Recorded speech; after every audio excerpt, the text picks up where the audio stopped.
UP के लखनऊ के PGI के यमुनापुरम कॉलोनी में साधना सिंह के नाबालिग बेटे ने गोली मारकर उनकी हत्या कर दी थी। आरोपी ने रविवार को अपने एक दोस्त को बहाने से घर पर बुलाया था, लेकिन उसे कुछ नहीं बताया।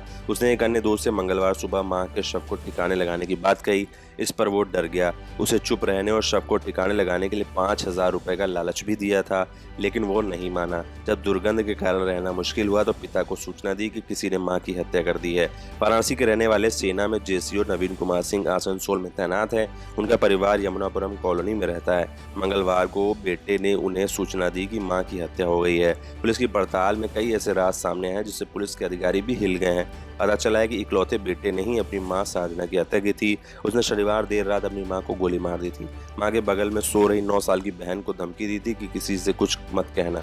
बुधवार को आरोपी को संप्रेक्षण गृह भेज दिया गया, जबकि बेटी को उसकी दादी के सुपुर्द कर दिया गया है। इस मामले की तह तक जाने के लिए पुलिस अभी भी पड़ताल कर रही है। वहीं पुलिस की पड़ताल में गुरुवार को कुछ नए तथ्य सामने आए, जिसमें पता चला कि आरोपी नाबालिग ने शव को ठिकाने लगाने के लिए अपने दोस्तों से भी बातचीत की थी। प्रभारी निरीक्षक पीजीआई धर्मपाल के मुताबिक पूछताछ में सामने आया कि उसने एक दोस्त को शव को ठिकाने लगाने को कहा था। जब ये बात सामने आई तो पड़ताल में कुछ नए तथ्यों को शामिल किया जाना जरूरी हो गया। अब पुलिस ने उसके करीबी दोस्तों की सूची तैयार की जो वारदात के बाद लगातार उसके साथ खेल कूद रहे थे, वहीं उसके घर पर आते जाते थे। इन बच्चों से पुलिस पूछताछ के लिए बाल संरक्षण आयोग की अनुमति लेगी। इसके बाद माता पिता के सामने पूछताछ की जाएगी। बच्चों से पूछताछ के कई बिंदु तैयार किए गए हैं। सैन्य अफसर ने बुधवार शाम को ही पत्नी के शव का अंतिम संस्कार कुलाला घाट पर कर दिया था।